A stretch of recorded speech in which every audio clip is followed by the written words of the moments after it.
everybody. Yo! I am still so tired. I did not sleep well last night. Ugh! I even have a croaky voice. Do you know what? I am so excited. I've been thinking about my next holiday, and I have been dreaming about going to that special, awesome place in Cape Town with all those rides. I can't even remember what it's called. It's got like the Cobra, where you can sit in it and you go on this cool ride, and it's huge, and you get strapped in it. It's super fast, and I can't wait. And I'm thinking so much about it that I can't sleep, and now I'm so tired. But you know what? That reminds me about the Bible story we're going to be looking at today. It's also got a massive thing in it. It's got a massive statue in the Bible story. So, let's go have a listen to our Bible story with that massive statue. Nebuchadnezzar was the king of Babylon. One day, Nebuchadnezzar made a tall gold statue. His official announced to all the people of Babylon, "When you hear music, you must fall down and worship this statue. Anyone who doesn't will be thrown into a fiery furnace." So when the people heard music, they fell down and worshipped the gold statue. But not everybody bowed down and worshipped the statue. 3 friends from Judah, Shadrach, Meshach, and Abednego, refused to bow down to the statue.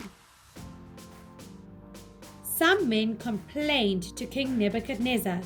"You made a rule for all the people," they reminded the king. "But some of the men from Judah do not bow down and worship your statue."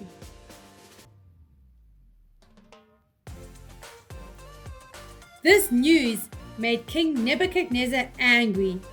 He called for Shadrach, Meshach, and Abednego. "Is it true that you do not serve my gods or worship the gold statue?" he asked. "If you do not bow down when you hear the music, I will throw you into a fiery furnace. Then, what God could rescue you from my power?" The friends answered, "King, the God we serve is able to rescue us from the fiery furnace. He can save us from you. But even if God chooses not to rescue us, we won't serve your gods. We will not bow down and worship the statue." King Nebuchadnezzar was even angrier. He made the fire even hotter and told some of his soldiers to tie up Shadrach, Meshach, and Abednego. Then the soldiers threw the friends into the fiery furnace. Suddenly, King Nebuchadnezzar jumped up. "Didn't we tie up 3 men and throw them into the fire?" "Look!" the king shouted. "I see 4 men walking around in their fire. They aren't tied up. And the 4th man looks like a son of the gods."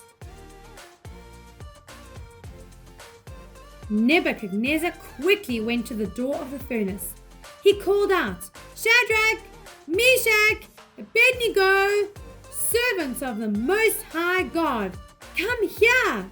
So Shadrach, Meshach, and Abednego came out of the fire. They had not been hurt by the fire at all. Their clothes did not even smell like smoke.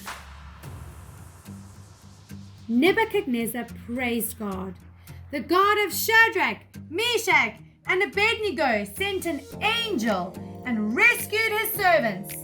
King Nebuchadnezzar made a new law for all the people. Anyone who says anything against Shadrach, Meshach, and Abednego's God will be punished. No other God can save people like this. Then the king gave Shadrach, Meshach, and Abednego important jobs in his kingdom. Wow! I just love how Shadrach, Meshach, and Abednego refused to bow down to that massive statue like everyone else. You know, they knew that it would have been easy to follow the crowd and just do what everyone else did. And no one else would have known that they didn't believe in the statue. But God would have known that they bowed to a statue, and in fact they sinned against God by putting something else before him. So they knew that if they bowed to that statue, God would know they were worshipping something else. And we know that only God deserves our worship. So these three friends were willing to die in order that they obeyed God. That's huge. But you know what I really love? I love how these three guys responded to the king. You know, they knew that God is so powerful, and they also knew that God could protect them from the flames. But what they also knew was that if God chose not to protect them from the flames, that he still was good. And you know, that they were not harmed and they didn't even smell like smoke. So the truth from this story today is God delivered Shadrach, Meshach, and Abednego from the king. That's incredible, hey? And so, isn't it amazing? These guys would have prayed and asked God to help them. I'm almost sure of it. And so we learned today that we can trust God. Even when we face danger, even when we're uncertain, we can trust God. He's always going to come through for us. It might not be in a way that we understand, but he's always going to come through for us. So guys, I really want to encourage us all to remember that it's so important that we trust God and we pray and ask God to help us. You know, we can get through life.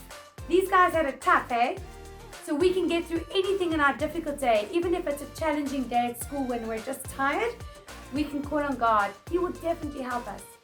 So I'm going to say goodbye, but before we go, we're going to cross over to Jacques, because boys and girls, we are learning a new important big question in the next couple of weeks through our Bible stories, and we'll touched on it today. It's got to do with prayer. So I'm going to say goodbye. I hope you're reading Nehemiah in the Truth Challenge and learning your memory verse in 1 Thessalonians. So Jacques, if you can share with us about the big question, and I'll see you guys next week. The big question today is, why do we pray?